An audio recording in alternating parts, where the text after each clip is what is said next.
Hey guys, this is a one tip for every Vanguard part 2 and Marvel Rivals, and I'm a Celestial 1 player, and here's the second half of the tanks.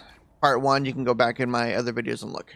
Next Vanguard is Magneto, and a lot of people don't know this, but Magneto's splash damage on his primary is range dependent. So if I fire right here in between both bots, it does no damage. But if I go to max range, which is 25, and I shoot between the bots, it'll hit them both. So now you go out, when you guys play Magneto, you can determine how far you need to be to actually hit the maximum splash damage on targets. You can also shoot at the ground to hit the max explosion damage also from that range.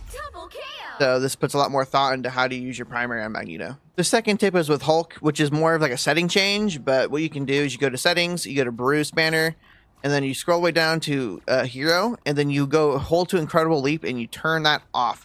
This makes it so all you have to do is press spacebar and the bar charges automatically, no hands.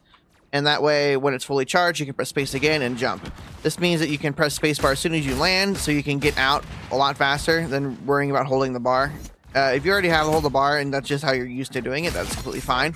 But for new players wanting to play Hulk and you are concerned about holding the bar and giving yourself carpal tunnel, this is a really good way of just pressing it and just pressing it again.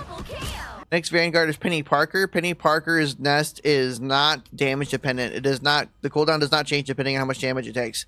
So basically you can use your Penny Nest out of spawn for a movement buff.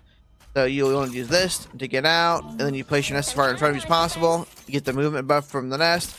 You stack your webs like this.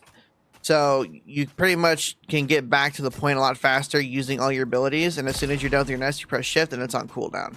That way you have your nest when you come back from spawn, and you can get around the map a lot faster that way. The last Vanguard is Venom.